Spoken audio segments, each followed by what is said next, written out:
Thomas Warrick, non-resident senior fellow at the Scowcroft Middle East Security Initiative. Thomas, good afternoon and thanks for your time. Good afternoon. So what do you think US, Israel and other countries are hoping to achieve with this meeting before US meets with Iran? So President Trump is hoping that these talks produce very serious results. He wants Iran to end its nuclear program, end its enrichment of uranium, its support for proxy militias in other countries, and its repression of the Iranian people. In return, he is prepared to lift economic sanctions against Iran.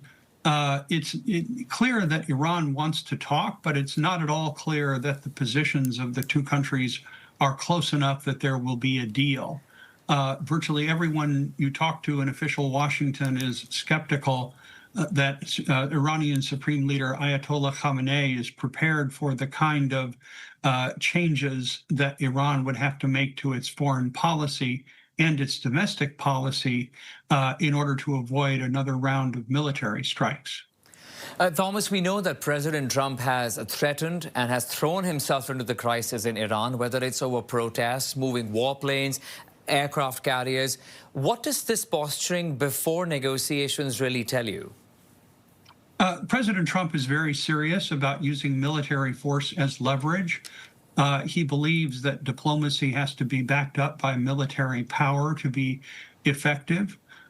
History says there's a point to that. But in this particular case, the real challenge is that Iran was able to absorb an enormous amount of punishment from Israel and the United States back in June, and yet they would not come to the negotiating table. So the fact that they're coming to the table now is a welcome sign, but it doesn't mean that Iran's fundamental negotiating position has softened very much.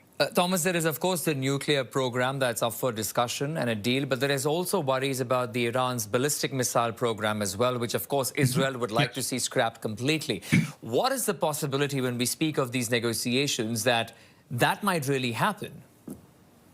Well, and not just Israel wants that. Missiles have been used to attack Saudi Arabia, Qatar, Iraq, other countries. So this is a very serious problem. In theory, what President Trump would like to see is fundamental changes to Iran's security policy in the entire region.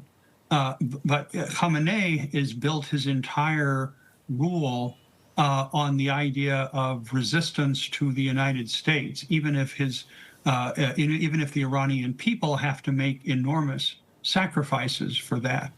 To the Iranian people, this just does not make sense. You hear protesters saying, not for Gaza, not for Lebanon, we will die for Iran, which is a statement of nationalistic enthusiasm, not support for the regime. Right. And so this is why you had tens of thousands of protesters risking their lives. Many were killed in protests against Khamenei's policies. One quick question before I let you go, Thomas, about the fact that, yes, there's a lot of meetings and diplomacy at work at the moment. You said that Trump wants to back it up with military intervention too. What if all these efforts this week, up until Friday, there is a breakdown in diplomacy? What happens next? It seems that President Trump is likely to resort to military force. And what we'll probably see, I think, is what we in Canada and the United States call double or nothing. In other words, if there is a deal, there will be no strikes. But if there is not a deal, the strikes will be much more serious than what Trump was presented with as options 2 weeks ago. Thomas Warrick, appreciate your time. Thank you for joining us this afternoon. You're welcome.